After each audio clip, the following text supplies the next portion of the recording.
I sat down and I have this journal that my husband got me during one of my surgeries at the hospital. And I had it marked on where I was. And it takes me to the place where my dad and my brother had a benefit for us in a neighboring town. And two things.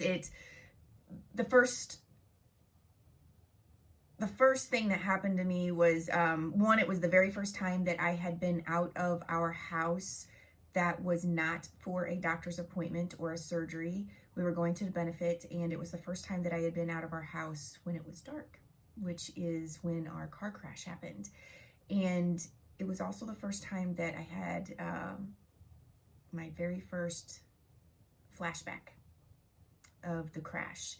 And you know, you watch the movies, and I don't know why I didn't think that a lot of that stuff was real, but you know, they have to get that information from somewhere. And I remember I was so excited to get out. It was not quite 3 months after my car crash, and I was nervous because I hadn't moved out of the bed. I had just gotten into the wheelchair on my own, and I was still living in our living room.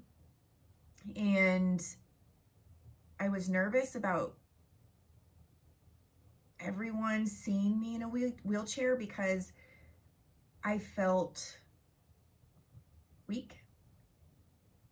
I felt like I had lost my independence because I had counted on everyone at that point, but I was very excited to just get out and see people. I love people. As shy as I've always been, I love people.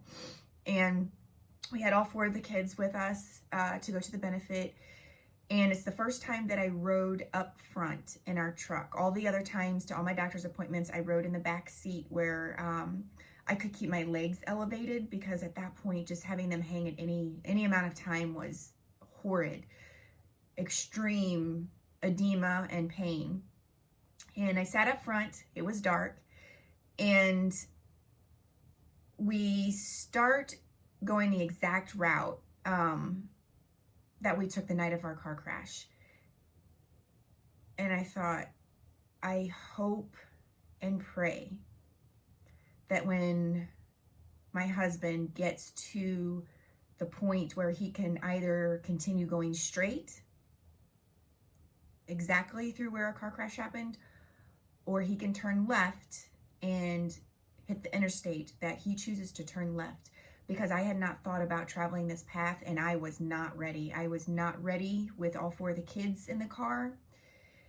And as we were going and I was thinking about that, I kind of lost my train of thought. I was starting to sweat a little bit, and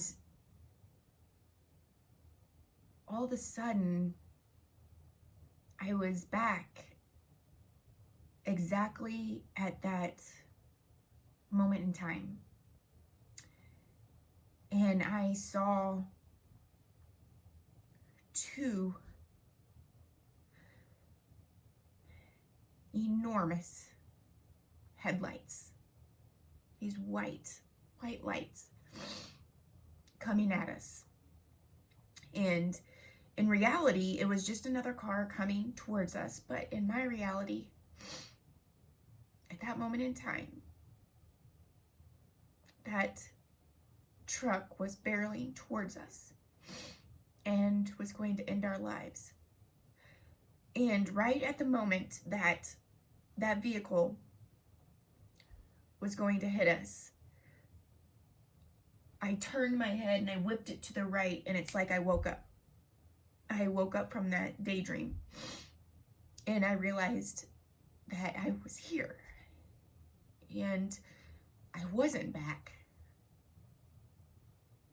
at that moment in time, and that we were on the way to the benefit, and we were all alive and we were okay.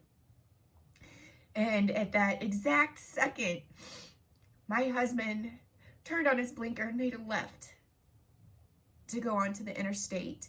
And it's just like my whole chest just absolute relief came to me, because I thought, that's all I can handle right now. That's it. That's all I can handle at this very moment. But flashbacks are real.